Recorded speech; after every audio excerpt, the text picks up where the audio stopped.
Sambil berkata demikian, Sin Jiu Kiam Ong segera mengulur kedua lengannya dan sebelum Tosu tua itu sempat bergerak, dia telah menempelkan kedua telapak tangan Tosu yang kemerahan itu. Sungguh luar biasa sekali.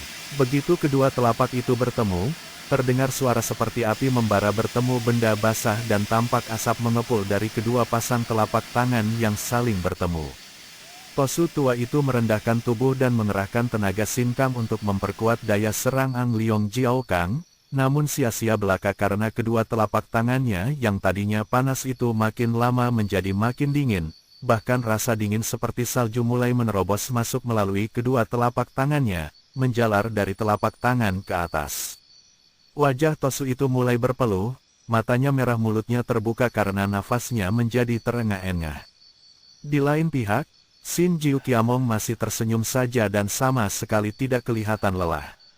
Taulah Kok Chin Chu bahwa kalau dilanjutkan adu tenaga sinkang ini, dia akan roboh binasa. Terpaksa Tosu tua ini lalu menarik kembali kedua tangannya dan pada saat yang bersamaan, Sin Jiu Kiamong yang tidak ingin membunuh orang juga menarik kedua tangannya. Kok Chin Chu melangkah mundur di tempat semula, tubuhnya menggigil, dan sampai lama barulah dia dapat memulihkan keadaannya, lalu menjura dan membungkuk dan berkata dengan suara lemah. Sungguh hebat kepandaian Sin Jiu Kiamong. Terpaksa pintu mengaku kalah, dan lain kali pintu akan datang kembali bersama para suheng. Melihat kekalahan Tosu tua Kong Tong Pai, kini suami istri tua yang sejak tadi hanya menonton, melangkah maju. Mereka itu berusia 70 tahunan, dan si suami segera menudingkan telunjuknya. Sin Jiu Kiamong, masih ingatkah engkau kepada kami suami istri yang pernah mengalami penghinaan darimu? Kakek itu memandang kepada mereka, terutama kepada wanita tua yang berdiri tegak di samping suaminya, kemudian menjawab. Pernah aku berjumpa dengan kalian, akan tetapi aku lupa lagi Anda di mana. Yang sudah pasti, aku tidak pernah mengganggu wanita itu, karena kalau hal itu terjadi, sampai kini pun aku tentu akan ingat dan mengenalnya. Merah wajah wanita itu dan kini ia mendamprat. Tua bangka berhati cabul. Akan tetapi suaminya cepat menyambung. Sin Jiu Kiamong, dahulu kami mempunyai perusahaan pengawal barang kiriman, lupakah engkau kepada He Hao Piao Kio? Aha, sekarang aku ingat. Bukankah engkau orang setan yang menjadi kepala Piao Kio itu? Dan istrimu yang dahulu amat galak dan amat pandai menggunakan amki. Aku pernah merampas beberapa panta perhiasan indah yang kau kawal, perhiasan kiriman milik Menteri Keuangan Kerajaan, bukan? Malah putrinya, masih ingat benar aku akan putri Menteri yang amat cantik manis itu, ia perkenan menemaniku di dalam hutan sampai 2 hari 2 malam. Pengalaman yang takkan terlupakan olehku. Putri yang cantik manis, dan dia memberikan tusuk konde dan tanda mata kepadaku. Tusuk konde dan perhiasan-perhiasan yang kurampas itu masih berada dalam kumpulan simpananku. Dan Piao Su, kini engkau dan istrimu datang mau apakah? Sin Jiu Kiamong, di waktu muda, engkau melakukan segala macam kejahatan, merampok barang milik pembesar tinggi, malah menodai putrinya, mencelakakan kami yang mengawal barang dan putri, masih hendak tanya mengapa kami datang, rasakan pembalasan kami. Yao Su pengawal barang tua ini, bersama istrinya menutup kata-katanya dengan gerakan tangan. Cepat sekali gerakan tangan mereka dan tampaklah benda-benda kecil menyambar ke depan, dan tahu-tahu suami istri itu menyerang Sin Jiu Kiamong dengan senjata-senjata rahasia mereka. Yao Su itu menggunakan 2 macam senjata rahasia, yaitu Piao pisau sambit dan Toat Beng Cui, bor pencabut nyawa. Adapun istrinya mempergunakan ngotok ciam, jarum 5 racun, yang jauh lebih cepat dan lebih berbahaya daripada kedua macam amgi, senjata gelap suaminya. Belasan buah senjata rahasia itu menyambar ke bagian tubuh yang lemah, bahkan jarum-jarum halus itu mengarah jalan-jalan darah yang mematikan. Namun kakek tua renta itu sama sekali tidak menjadi gugup. Hanya mengangkat kedua tangannya dan 10 batang jari tangannya bergerak-gerak seperti 10 ekor ular hidup, namun kuku-kuku jari tangan itu merupakan perisai, yang tidak hanya menangkis semua senjata rahasia, bahkan dengan sentilan aneh dapat mengirim kembali senjata-senjata kecil itu ke arah penyerang-penyerangnya. Terjadilah hujan senjata rahasia dari kedua pihak, yang menyerang dan yang mengembalikan. Sahabat-sahabat yang sealiran, kalau hari ini kita tidak melenyapkan seorang oknum busuk, mau tunggu sampai kapan lagi? Mari kita basmi dia bersama-sama. Teriak Tan Kaisek, Piausu tua itu sambil terus menyerang dengan senjata rahasianya. 7 orang gagah yang lain setuju dengan ajakan ini. Mereka semua menaruh dendam kepada Sin Jiu Kiam Ong, dan sudah jelas ternyata tadi bahwa kalau mereka hanya mengandalkan kepandaian sendiri, tidak akan mungkin dapat mengalahkan kakek sakti itu. Sambil menyatakan setuju mereka semua mencabut senjata dan menerjang maju. Akan tetapi tiba-tiba tampak bayangan kakek itu berkelebat ke atas dan ketika mereka memandang, kakek sakti itu bersama Siang Bok Kiam telah lenyap. Kiranya kakek itu meloncat ke atas dan dengan amat cepatnya merayap naik ke atas batu pedang dan telah lenyap ke dalam awan atau halimun tebal yang menutup bagian atas batu pedang. Dari atas terdengar suaranya tertawa tergelak, seolah-olah suara ini datangnya dari langit karena tidak tampak orangnya yang tertutup oleh halimun tebal. Hahaha, 9 orang kakak yang perak di bawah. Kalau aku tadi menghendaki, apa susahnya membunuh kalian dengan Siang Bok Kiam. Dan kalau aku menyerahkan nyawa, alangkah mudahnya bagi kalian untuk membunuhku. Bahkan tetapi aku belum mau mati, karena dalam hari-hari terakhir ini aku masih ingin menikmati tamasya alam yang amat indahnya di Kiamgoksan. Aku tidak mau membunuh kalian karena aku tidak ingin mengkotori tempat seindah ini dengan antara kalian, dan aku belum mau mati karena aku masih ingin menikmati keindahan alam di sini. Kalau kalian masih belum terima dan merasa penasaran, hayo siapa yang berani boleh naik. 9 orang itu saling pandang dan tak seorang pun berani naik. Bagi mereka yang berilmu tinggi, kiranya tidaklah amat sukar untuk mendaki batu pedang itu ke atas. Akan tetapi batu pedang itu tidak dapat didaki oleh mereka bersama-sama, harus seorang demi seorang. Dan kalau mereka mendaki seorang demi seorang, sama saja dengan menyerahkan nyawa kepada kakek itu. Kembali terdengar suara ketawa dari atas. Hahaha, jangan kira aku amat pelit untuk menyerahkan nyawa dalam tubuh tua ini dan menyerahkan Siang Bok Kiam. Ku minta waktu sebulan lamanya untuk menikmati tempat ini. Setelah sebulan, kalau kalian masih menghendaki nyawaku, datanglah ke kaki gunung, sebelah selatan, di dalam hutan mawar. Di sana aku menanti kalian bersama Siang Bok Kiam. Setelah terdengar suara ini, keadaan menjadi sunyi. Mereka menanti-nanti namun tidak ada suara lagi. Karena merasa tidak akan ada gunanya menanti, apalagi mencoba untuk mengejar kakek sakti itu ke atas puncak batu pedang yang ujungnya lenyap di balik halimun tebal. Akhirnya 9 orang gagah itu meninggalkan Kiam Kosan, dan berjanji dalam hati untuk mencari hutan mawar yang dimaksudkan si kakek sakti sebulan kemudian. Pada masa itu, Kerajaan Beng tahun 1368 sampai tahun 1644 mengalami perpecahan dan perang saudara. Kerajaan Beng didirikan oleh Ciu Goan Chiang, yang berhasil mengusir pemerintah penjajah Goan Mongol, dan kemudian menjadi kaisar kerajaan Beng pertama dengan julukan Kaisar Taichu, tahun 1368 sampai tahun 1398.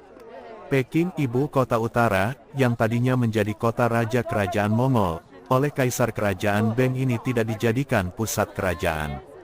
Sebagai ibu kota dipilihnya Nanking, ibu kota selatan, yang letaknya di lembah sungai Yang Cekiang, di daerah yang lebih subur tanahnya.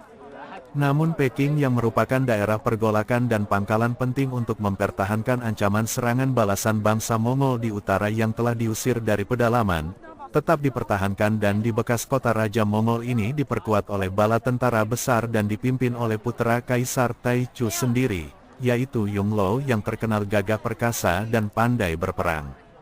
Perpecahan dalam kerajaan Beng yang baru ini terjadi setelah kaisar pertamanya meninggal. Kaisar Taichu meninggal dalam tahun 1398, dan karena putra sulung kaisar ini sudah meninggal dunia, maka sebelum meninggal Kaisar Taichu telah menunjuk keturunan dari putra sulungnya, jadi cucunya yang amat dikasihinya, untuk menggantikannya dan naik tahta pada tahun berikutnya. Cucu ini yang merupakan kaisar kedua dari kerajaan Beng bernama Huiti. Peristiwa inilah yang mengakibatkan perang saudara. Pangeran Yumlo atau lebih tepat Raja Muda Yumlo yang menguasai daerah pertahanan di Peking, tidak mau menerima pengangkatan keponakannya menjadi kaisar pengganti ayahnya. Dia merasa lebih berhak dan lebih berjasa. Oleh karena itu, Yumlo membawa bala tentara dan menyerbu ke selatan, ke Nanking. Terjadilah perang saudara. Perang saudara selalu mengerikan, di mana terjadi bunuh-membunuh antara saudara sendiri, antara bangsa sendiri. Rakyat pun terpecah-pecah dan saling hantam. Semua ini terjadi hanya karena ulah tingkah atasan yang memperebutkan kedudukan. Untuk mencapai cita-cita pribadi, rakyat dijadikan umpan, kedok, perisai dan senjata. Padahal kalau cita-cita sudah tercapai dan pribadinya dimabuk kemuliaan, kemewahan dan kesenangan, biasanya rakyat dilupakan begitu saja. Di bagian manapun di dunia ini, setiap kali terjadi perang, rakyat jelatalah yang menderita paling hebat. Di dalam masa yang keruh ini, bermunculan oknum-oknum yang mempergunakan kesempatan melampiaskan nafsu-nafsu jahatnya. Perampokan-perampokan, penculikan dan fitnah yang diakhiri pelaksanaan hukum rimba bermunculan di mana-mana. Sudah lazim bahwa dalam setiap menghadapi sebuah peristiwa, bermacam-macamlah pendapat orang. Karena setiap buah kepala orang mengandung pendapat berlainan, bahkan celakanya berlawanan, maka inilah yang menjadi sebab timbulnya pertentangan yang mengakibatkan perpecahan dan keributan. Juga di dunia persilatan terjadi perpecahan sebagai akibat daripada pendapat yang berlawanan terhadap perang saudara yang timbul di kerajaan Beng yang baru itu. Ada yang pro utara, Raja Muda Yumlo, ada pula yang pro selatan, Kaisar Huiti, maka di antara mereka terjadilah perang sendiri. Akan tetapi banyak pula golongan tokoh persilatan yang mengundurkan diri, tidak mau mencampuri segala pertentangan dan peperangan itu. Di antara mereka ini adalah Kunlun Pai yang dipimpin oleh Tosu-Tosu yang insyaf akan buruknya pertentangan dan peperangan antara saudara sebangsa. Tian Seng Cinjin, Tosu tua berusia 100 tahun yang pada waktu ini menjadi ketua Kunlun Pai, mengeluarkan larangan keras bagi semua anak murid Kunlun Pai untuk melibatkan diri dalam perang saudara itu. Bahkan ketua ini memanggil semua tokoh-tokoh Kunlun Pai untuk diajak berkumpul di puncak Kunlun yang menjadi pusat dari perkumpulan ini, dan bersama-sama melakukan samadhi sebagai latihan. Dan sebagai keprihatinan, dan di samping ini, sang ketua memperdalam pengetahuan mereka tentang pelajaran dalam agama Taoism. Murid-murid Kunlun Pai yang baik. Demikian antara lain Tian Seng Cinjin berkata sambil memandang murid-muridnya yang duduk bersila di sekeliling depannya. Dalam keadaan seperti sekarang ini, camkanlah pelajaran ke-57. Kemudian kakek ini bersenandung, membaca isi pelajaran yang mengandung makna dalam sekali. Dengan keadilan, negara dapat diatur. Dengan siasat, peperangan dapat dilakukan. Namun hanya dengan mengekang diri dunia dapat dimenangkan. Bagaimana kami tahu yang sedemikian itu? Karena ini, makin banyak larangan, orang makin menderita.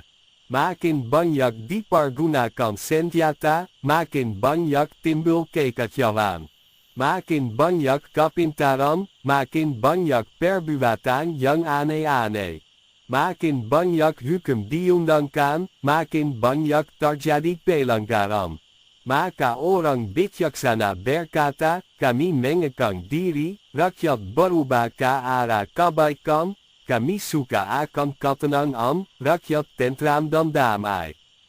Kami tidak bertindak, rakyat hidup makmur. Kami tidak berkehendak, rakyat pun bersahaja dan jujur. Selanjutnya dengan suara penuh kesabaran, Tian Seng Cinjin memberi wejangan kepada murid-murid Kunlun Pai, menegaskan bahwa sebagai penganut Tu dan murid Kunlun Pai yang gagah perkasa dan bijaksana mereka harus menyerahkan segala peristiwa kepada kekuasaan alam berdasarkan kewajaran. Hanya bergerak untuk menghadapi dan menanggulangi keadaan sebagai akibat. Jangan sekali-kali menjadi sebab timbulnya sesuatu ketegangan.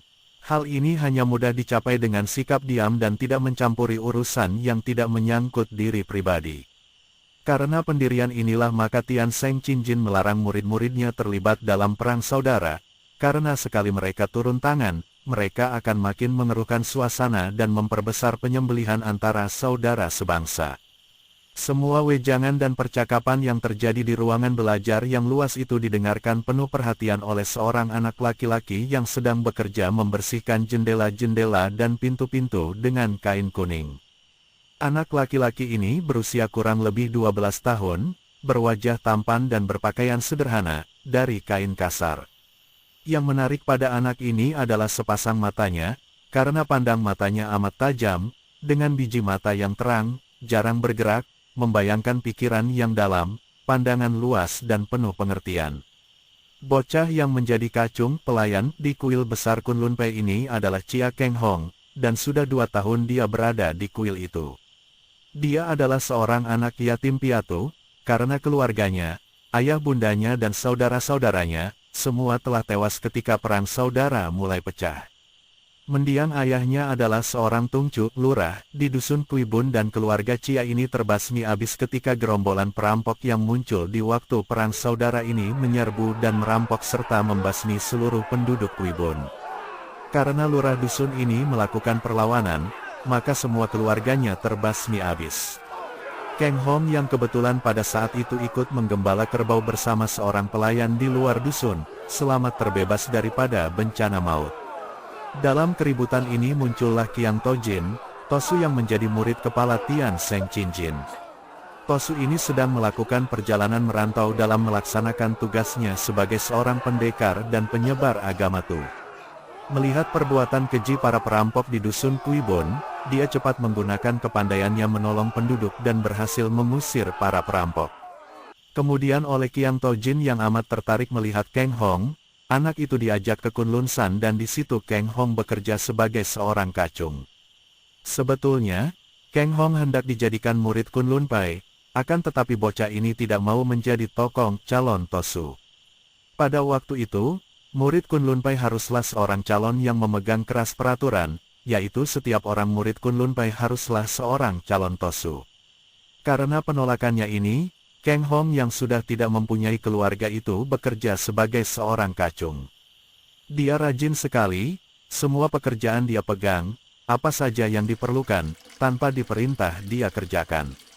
Mengisi tempat air, membersihkan kuil, menyapu lantai dan kebun, merawat bunga, bahkan menggembala kerbau milik kuil yang dipergunakan untuk melukus sawah, semua dia kerjakan dengan tekun dan rajin. Di malam hari, karena para Tosu yang sayang kepadanya membolehkannya, dia memasuki kamar perpustakaan dan membaca kitab-kitab. Semenjak kecil, di rumah ayahnya dahulu, Keng Hong telah mempelajari ilmu kesusastraan sesuai dengan kehendak ayahnya yang ingin melihat dia kelak menjadi seorang terpelajar agar dapat memperoleh kedudukan tinggi. Kitab-kitab tentang filsafat kebatinan, pelajaran-pelajaran Tao, juga kitab-kitab pelajaran dasar ilmu silat Kunlun, semua dia baca. Tentu saja karena tidak ada gurunya, dia hanya bisa membaca tanpa dapat menangkap jelas intisarinya. Kerajinannya dan sifatnya yang pendiam membuat para Tosu suka kepadanya. Bahkan Tian Seng Qingjin sendiri yang melihat sifat-sifat baik anak ini, memujinya dan diam-diam merasa kecewa mengapa anak yang berbakat baik ini tidak suka menjadi calon Tosu. Di lain pihak, Keng Hong paling segan dan takut melihat Tian Seng Qingjin. Ia melihat sesuatu yang aneh dan penuh wibawa pada diri Tosu tua ini, baik gerak-geriknya, dari suaranya dan terutama sekali dari pandang matanya yang tenang penuh kesabaran dan seolah-olah dapat menjenguk isi hatinya itu. Dia sedang membersihkan daun-daun pintu dan jendela yang terkena debu ketika Tian Seng Qingjin dan anak muridnya berkumpul di ruangan belajar. Karena dia tidak diusir dan memang dia bekerja tanpa mengeluarkan suara, maka Keng Hong dapat melihat dan mendengar semua. Suasana di ruangan belajar itu amat hening dan para murid mendengarkan wejangan guru mereka dengan penuh hormat dan kesungguhan, membuat Keng Hong makin hati-hati agar tidak mengganggu, namun dia kadang-kadang sampai lupa akan pekerjaannya karena mendengar hal-hal yang amat menarik hatinya. Ia mendengarkan terus. Suhu, di pung syak tiam koksam tela terjadi keributan. Demikian Qiang Tojin, penolongnya dan merupakan Tosu yang paling dihormati dan dicintai Kang Hong, berkata melapor. Agaknya Sinju Qiamong sudah kumat lagi watak mudanya yang suka akan keributan. Menurut pelaporan para murid, suhu, ada 9 orang toko Kang Hao, termasuk 2 orang Wezio Xiaolin Pai, 2 orang toko Hoasan Pai dan 1 orang Tosu Kungtung Pai, mendatanginya untuk minta padang siang Bok Qiang. Mereka dilayani oleh Sinju Qiamong yang berjanji sebulan lagi akan menanti mereka di hutan mawar sebelah selatan di kaki gunung. Mohon keputusan suhu karena keributan ini terjadi di wilayah kita.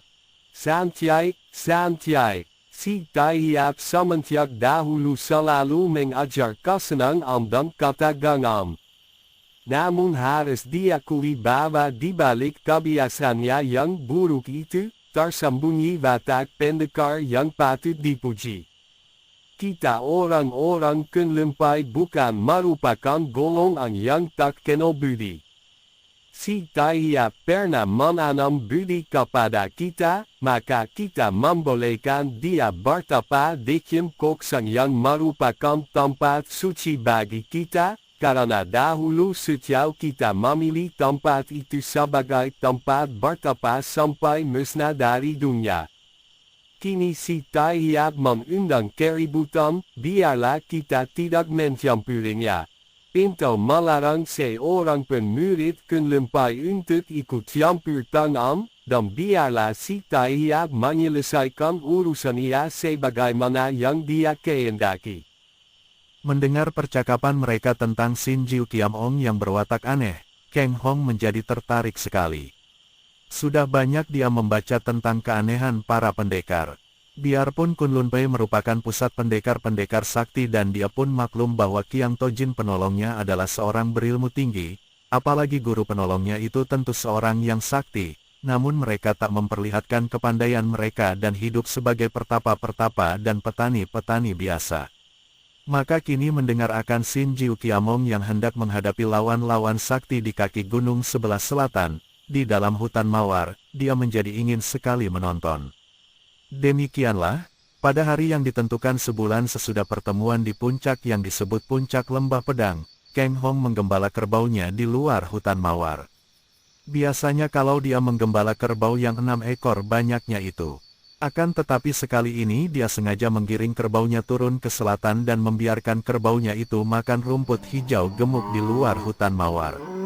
Agar tidak kelihatan bahwa dia sengaja datang ke tempat itu untuk menonton pertemuan orang-orang sakti seperti yang dia ketahui dari percakapan ketua Kunlun Pai dan murid-muridnya, dia berbaring menelungkup di atas punggung kerbau yang terbesar sambil meniup-niup suling bambu yang dibawanya. Kang Hong memiliki kepandaian istimewa dalam meniup suling, bahkan sejak kecil dia bermain suling, pandai meniup suling menirukan suara ayam dan burung-burung. Juga dengan tiupan sulingnya dia dapat merangkai suara-suara indah dan menciptakan lagu-lagu yang sungguh pun dirangkai sejadinya namun amat sedap didengar.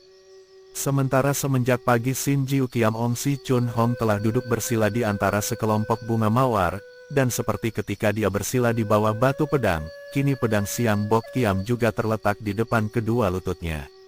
Ia duduk bersila tak bergerak, dengan kedua mata dipejamkan, hening tenggelam ke dalam samadi. Tiba-tiba daun telinga kiri kakek ini bergerak dan perlahan-lahan dia mengejapkan matanya.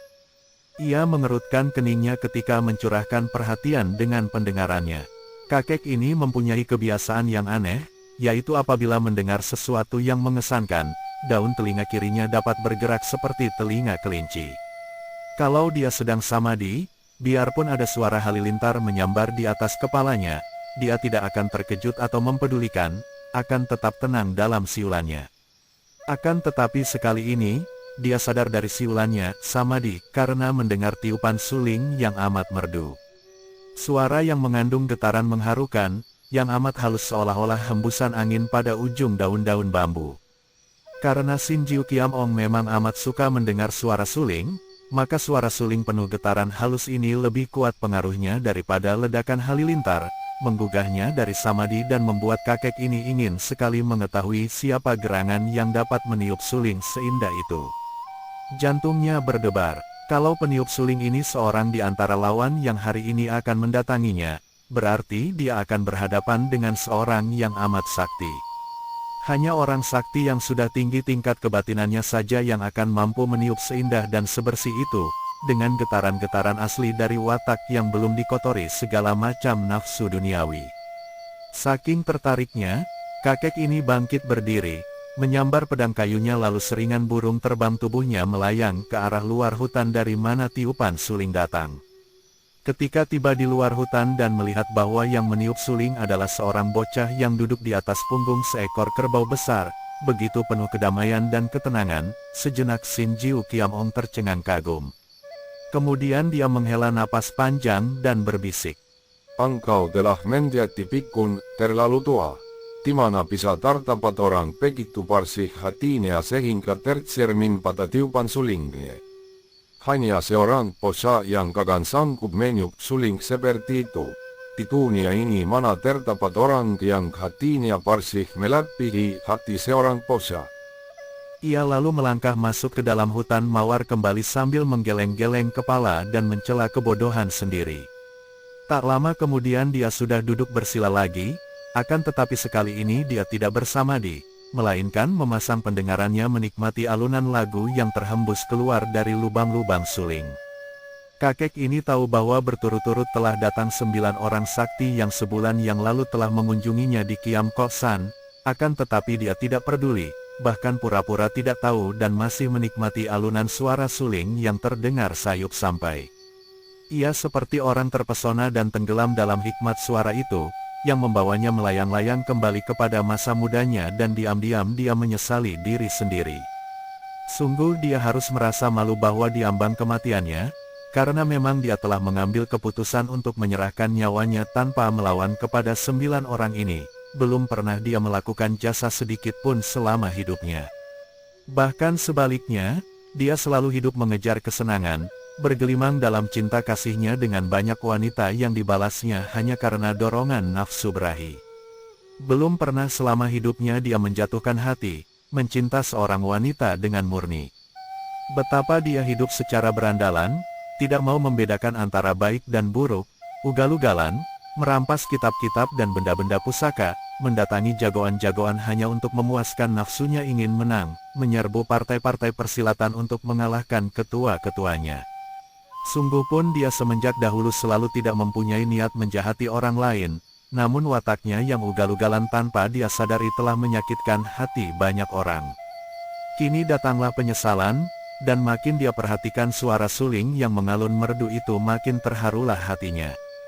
Perlahan-lahan suara suling itu makin melemah, kemudian terhenti seolah-olah peniupnya sudah merasa bosan dan lelah, seperti dia yang merasa bosan untuk hidup lebih lama lagi. Sudah lelah untuk berurusan dengan dunia yang lebih banyak deritanya daripada senangnya. Setelah suara suling terhenti, Sin Jiu Kiam Ong mengangkat mukanya. Pandang matanya menyapu para pengunjung yang sudah berdiri berjajar di depannya dalam keadaan siap siaga, dengan senjata di tangan masing-masing, karena mereka itu kini datang untuk bertindak, bukan untuk bicara lagi. Semua mata 9 orang itu ditujukan ke arah Siang Bok Kiam yang menjadi pusat perhatian, dan yang sesungguhnya merupakan sebab utama kunjungan mereka. Ah, kalian sudah datang. Nah, aku pun sudah siap. Sekarang aku tidak akan melawan kalau hendak bunuh aku. Lakukanlah cepat-cepat. Bahkan tetapi, karena yang membunuhku berhak memiliki Siang Bok Kiam, maka lebih dahulu hendak kujelaskan kegunaan pedang ini. Kakek itu mengambil pedang kayu dari depannya. Pedang ini terbuat dari kayu yang jarang terdapat di dunia ini. Karena kayu itu adalah kayu harum yang terdapat di dekat puncak pegunungan Himalaya di dunia barat. Dalam perantauannya, Sin Jiu Kiam Ong mendapatkan pedang itu sebagai anugerah dari seorang pertapa India yang sudah mendekati saat terakhir. Kayu dari sebatang pohon yang mungkin hanya ada beberapa batang saja di seluruh puncak Himalaya. Kayu yang amat harum baunya, dan keras laksana baja. Akan tetapi selain harum, juga kayu ini merupakan obat penolak segala pengaruh racun. Barang beracun apa saja apabila tersentuh kayu ini seolah-olah terhisap racunnya dan tidak berbahaya lagi. Siang Bok Kiam ini adalah sahabatku selama puluhan tahun. Ia berkata sambil menarik napas panjang dan mencium pedang itu dengan ujung hidungnya. Bukan hanya merupakan pedang wasiat yang amat keramat, juga pemilik pedang kini akan dapat membuka rahasia tempat penyimpanan seluruh milikku dari kitab-kitab pusaka berisi pelatihan ilmu yang tinggi sampai simpanan perhiasan berharga dan sandiata mustika. Betapapun juga hanya dia yang berjodoh saja agaknya yang akan dapat memiliki semua itu melalui pedang ini. Akan tetapi kalian harus ingat baik-baik, karena kalian semua menghendaki pedang ini, maka kurasa siapapun di antara kalian tidak akan mudah membunuhku, sungguh pun aku berjanji, takkan melawan dengan sebuah dari tanganku. Nah, aku sudah siap, siapa mau turun dan merampas pedang, lakukanlah, aku tidak akan menghalangi. Setelah berkata demikian, Sin Jiu Kiam Ong menaruh pedang itu kembali ke depan kakinya di atas tanah lalu bersedekap dan memejamkan matanya. Mulutnya tersenyum ikhlas, sama ikhlasnya dengan hatinya yang telah bulat menyambut datangnya maut. Si Chun Hong, aku maafkan dosamu asal kau memberikan pedang itu kepadaku. Terdengar teriakan Kiu Bueto Anio Lucian Chu, yang disusul bunyi. Nyaring sekali. Sinar-sinar hitam menyambar karena 9 ujung cambuk yang mempunyai kaitan-kaitan itu telah menyambar ke arah pedang kayu di depan Sin Jiu Kiam Ong. Bunga api berpijar dan ke-9 ekor cambuk terpental. Kalian mau apa? Bentak Kiu Bueto Anio marah dan mukanya menjadi merah, matanya mendelik memandang ke arah 8 orang lain yang telah maju menangkis cambuknya. Bukan engkau saja yang membutuhkan pedang Shangbok Kiu Bueto Anio. Kami pun memerlukannya. Ucapan ini keluar dari mulut Choa Kiu kakek tokoh Hoa Sanpai dan secepat kilat Choa Kiu dan Choa Bu, kedua Hoa San Siang Sin Kiam telah menggerakkan pedang mereka menjadi sebuah sinar panjang dan kuat menuju ke arah Siang Bok Kiam dengan maksud mendahului dan merampas pedang kayu itu sebelum yang lain sempat bergerak.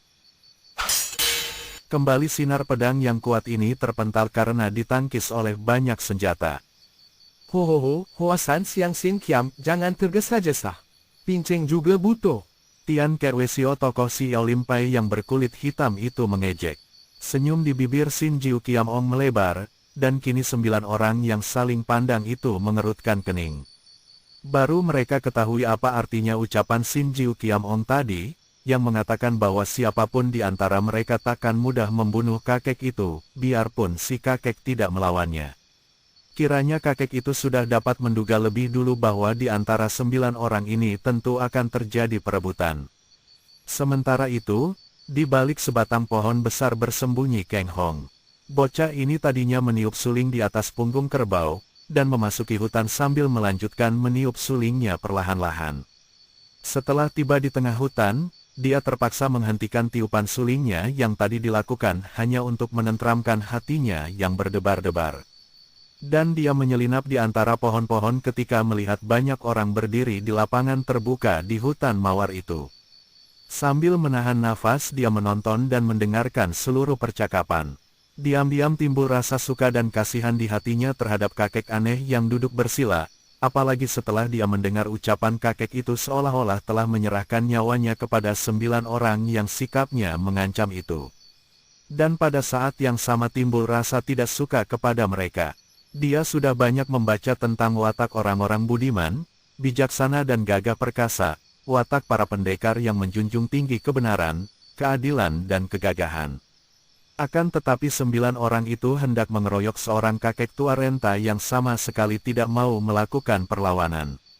Alangkah picik dan hina, 9 orang itu kini saling berhadapan dengan pandang mata penuh kemarahan. Tak seorang pun di antara mereka mengeluarkan kata-kata, namun pandang mata mereka sudah menyatakan perasaan mereka dengan jelas dan seluruh urat saraf di tubuh sudah menegang, siap menggempur lawan untuk memperebutkan pedang pusaka yang amat mereka inginkan itu. Akhirnya Kok Chin Chu, orang termuda dari Kong Tong Ngolo Jin, menghela napas panjang dan berkata, suaranya seperti biasa halus namun penuh wibawa. Mencapai cita-cita tinggi tidaklah mudah. Mendapatkan Shangbok Kiam Benda pusaka tentu saja amat sukar. Memang patut ditempuh dengan mempertaruhkan nyawa. Baiklah, mari kita semua membuktikan siapa di antara kita yang paling tepat dan berjodoh memiliki Shang Bok Kiam. Setelah berkata demikian, Kok Chin Chu meraba pinggangnya dan terdengar suara nyaring ketika Tosu tua ini melolos sabuknya yang ternyata merupakan sabuk baja yang tipis dan halus. Kiranya sabuk ini merupakan senjata istimewa Tosu itu, dimainkan seperti orang memegang sebuah pecut yang tajam. Sabuk ini mengeluarkan suara berdesing dan tampak sinarnya berkelebatan menyilaukan. Sambil memutar sabuk itu di atas kepala, lengan kiri Tosu lihai ini mengeluarkan bunyi berkerotokan, terisi oleh ilmu Wang Liong Jiao Kang yang agaknya lebih mengerikan dan lihai daripada sabuk baja itu sendiri. Omitohut, terpaksa kita melanggar pantangan membunuh Sutei. Kata Tian Tiwesio yang beralis putih kepada sutenya sambil memutar tongkat yang dibawanya. Bukan tongkat sembarangan tongkat, karena tongkat itu adalah sebatang tongkat senjata, yang disebut Liong Cupang tongkat mustika naga. Tongkat yang ujungnya besar bulat seperti bola baja, dan beratnya tidak akan kurang dari 200 kati. Sutenya, si tinggi besar berkulit hitam Tian Kewesio sudah mengeluarkan suara gerengan, dan begitu dia menggerakkan tangan kanan terdengar suara. Dan angin keras menyambar, kiranya dia telah melolos jubah yang dipakainya tadi dan kini jubah itu telah dia pegang ujungnya. Jangan dianggap ringan senjata jubah ini, karena berada di tangan Wesio tinggi besar itu, jubah ini bisa berubah menjadi senjata yang kerasnya melebihi baja, lemasnya melebihi sutera dan tajamnya menandingi pedang. Kang Hong memandang dengan mata terbelalak dan dada berdebar. Ia melihat betapa kakek tua renta yang duduk bersila itu sama sekali tidak bergerak, masih memejamkan mata, akan tetapi senyum di mulutnya jelas mengandung ejekan, seolah-olah kakek itu menahan rasa geli dan memaksa diri tidak tertawa bergelak. Dia sendiri pun merasa geli dan ingin tertawa menyaksikan tingkah laku 9 orang itu yang dianggapnya seperti badut-badut tak tahu malu atau seperti segerombolan anjing hendak memperebutkan tulang. Dari tempat dia sembunyi, pedang di depan kakek tua itu memang seperti sepotong tulang saja. Akan tetapi mana mungkin dia bisa tertawa menyaksikan 9 orang itu kini telah mengeluarkan senjata semua. Di lain saat, pandang Kang Hong menjadi silau dan kabur. Telinganya seperti tuli ketika terdengar suara desing senjata yang hiruk-pikuk, matanya melihat sinar-sinar berkelebatan. Dia ternganga keheranan dan hampir tak dapat mempercayai pandang matanya sendiri. 9 orang-orang tua itu telah lenyap tubuhnya dan yang tampak kini hanya bayangan-bayangan berkelebatan dibungkus sinar bermacam-macam. Ada merah, putih, hijau dan kuning. Suaranya juga bising sekali, ada suara meledak-ledak seperti halilintar, suara mendesis seperti ular marah, suara bersuitan seperti angin badai, berkerosokan seperti angin mengamuk dan berdentangan, seperti di situ terdapat banyak pandai besi bekerja. Di tengah-tengah semua hiruk-pikuk dan sinar berkelebatan itu, jelas tampak kakek tua renta masih duduk bersila dengan mulut tersenyum lebar. Pedang kayu itu masih menggeletak mati di depan kakinya. Pertempuran yang kacau balau itu amat serunya dan terutama sekali perhatian masing-masing ditujukan untuk mencegah lain orang merampas pedang, maka sampai lama tidak ada korban yang jatuh, apalagi karena mereka itu terdiri dari orang-orang yang telah mencapai tingkat tinggi dalam ilmu silat. Tanpa mereka sadari, mereka itu saling bantu dalam pertempuran kacau balau itu. Biarpun kedua matanya dipejamkan, telinga Shin Jiu Kiamong dapat menangkap jalannya pertandingan dan hatinya terpingkal-pingkal, akan tetapi juga mata hatinya terbuka lebar. Beginilah watak manusia di seluruh jagat, pikirnya. Pertempuran antara tokoh besar ini mencerminkan keadaan di dunia, mencerminkan watak manusia yang amat bodoh dan lucu, seolah-olah manusia di dunia ini memainkan peran badut yang menggelikan. Manusia di dunia ini selalu saling hantam, saling memperebutkan demi pemuasan nafsu pribadi yang mereka sebut cita-cita. Padahal, hakikatnya mereka itu hanya memperebutkan kedudukan, atau nama, atau harta, atau pemuasan nafsu. Untuk mencapai cita-cita ini, mereka tidak segan-segan untuk saling menjatuhkan fitnah, saling mengejek, saling menyalahkan, saling menipu, saling merugikan dan kalau perlu saling membunuh. Yang besar melahap yang kecil, yang kecil mencaplok yang lebih kecil lagi, sedangkan yang besar dilalap yang lebih besar lagi. Kedudukan, kemuliaan, nama besar, harta benda, benda-benda indah, wanita cantik diperebutkan secara tak kenal malu, seolah-olah kesemuanya itu akan mendatangkan bahagia dalam hidup masing-masing. Padahal, dan ini sudah dialami oleh Shin Jiu Kiam-ong selama petualangannya puluhan tahun, kesemuanya itu kosong belaka. Kesemuanya itu akan musnah kenikmatannya setelah didapatkannya, bukan kebahagiaan yang didapat, melainkan terlalu sering sekali mendatangkan kepahitan malah.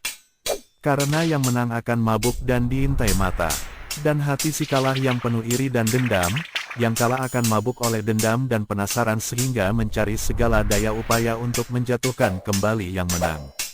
Kakek ini seolah-olah dapat melihat betapa yang akhirnya mendapatkan pedang Siang Bok Kiam selalu akan dirundung malang, selalu dimusuhi, dikejar-kejar. Ingin dia tertawa kalau memikirkan hal ini. Tiba-tiba terdengar suara ketawa tergelak-gelak. Suara ketawa yang memekakkan telinga, yang membuat Kang Hong tiba-tiba roboh berlutut karena kedua kakinya menggigil. Tampak berkelebat 3 bayangan hitam dan pertandingan yang tadinya kacau balau itu tiba-tiba berhenti, karena 9 orang itu terpelanting ke kanan-kiri. Kini mereka bersembilan berdiri siap siaga dengan wajah penuh peluh, mata liar mengganas memandang ke arah 3 orang yang tiba-tiba muncul dan yang sekaligus membuat mereka yang 9 orang itu tokoh-tokoh kenamaan yang berilmu tinggi, terpelanting ke kanan-kiri.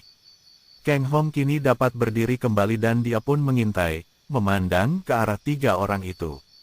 Jantungnya berdebar keras dan mulutnya melongo, matanya terbelalak, hatinya diliputi kengerian.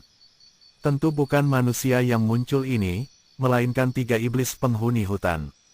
Belum pernah Kang Hong melihat orang-orang yang memiliki wajah dan tubuh demikian mengerikan. Orang pertama adalah seorang nenek yang rambutnya kemerahan, rambut gimbal yang kasar dan riap-riapan menutupi sebagian mukanya. Muka itu sendiri seperti udang direbus, mulutnya menyeringai memperlihatkan gigi yang besar-besar dan panjang-panjang sehingga bibirnya tidak dapat tertutup dan selalu menyeringai.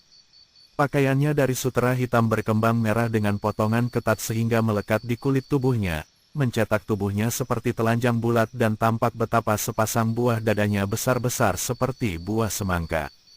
Nenek ini tidak memegang senjata, akan tetapi 10 buah kuku jari tangannya panjang-panjang dan meruncing seperti 10 batang pisau yang hitam kemerahan, amat mengerikan. Orang kedua adalah seorang kakek yang usianya sebaya dengan nenek itu, kurang lebih 80 tahun. Tubuhnya tinggi besar seperti raksasa, sedikitnya tentu ada 2 meter, besar dan kulitnya hitam arang penuh bulu. Kalau tidak pakai pakaian dia tentu lebih patut disebut orang hutan. Pakaiannya juga dari sutera berwarna berkembang. Karena kulit mukanya juga hitam seperti arang, maka tampaklah biji matanya putih lebar menyeramkan. Kedua telinganya seperti telinga gajah, lebar.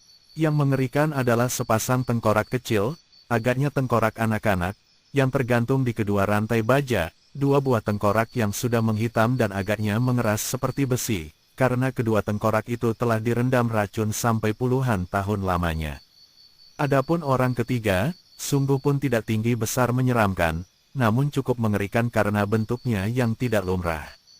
Tubuhnya kecil kate, akan tetapi kepalanya besar sekali berbentuk lonjong seperti buah labu, mukanya sempit dengan sepasang mata yang hanya merupakan 2 buah garis kecil, sikapnya pendiam dan alim. Tangan kanannya memegang sebatang hutim kebutan dewa, yang gagangnya hitam namun bulu kebutannya putih. Kedua lengannya bersedakap dan bibirnya selalu bergerak-gerak seperti orang membaca doa. Yang tertawa-tawa adalah nenek dan kakek tinggi besar itu. Kini pun kakek tinggi besar masih tertawa sehingga 2 buah tengkorak kecil yang tergantung di pinggangnya bergerak-gerak dan saling beradu, menimbulkan suara seolah-olah 2 buah tengkorak itu ikut pula tertawa. 9 orang tokoh Kang Ou, yang tadinya terpelanting ke kanan-kiri, setelah dapat memandang 3 orang ini, tampak kaget sekali, tercengang dan gentar. 3 orang manusia iblis ini memang jarang muncul di dunia ramai. Namun, mereka sebagai tokoh-tokoh Kang Ou kenamaan tentu saja mengenal siapa adanya 3 datuk persilatan, raja-raja dari golongan sesat ini. Nenek itu bukan lain adalah Ang bin Kuibo, nenek iblis muka merah, yang seolah-olah merajai kaum sesat di sepanjang pantai Laut Timur. Kakek tinggi besar berkulit hitam dengan senjata 2 buah tengkorak itu adalah Parsan Kuiong, Raja Setan Gunung Utara, yang merajai kaum sesat di sepanjang tembok besar di utara, bahkan terkenal sekali dan ditakuti oleh bangsa-bangsa Mongol, Manchu dan lain-lain. Orang ketiga yang kate dan bersikap seperti dewa itu dikenal dengan nama julukan Pat Jiu Sianong, Raja Dewa Lengan 8. Karena Pat Jiu Sianong ini selalu merantau ke barat dan tidak pernah ada tokoh yang dapat menandinginya. Inilah 3 orang di antara 4 datuk kaum sesat yang pada masa itu merupakan tokoh-tokoh tertinggi ilmunya, dan yang tersebar merajai 4 penjuru.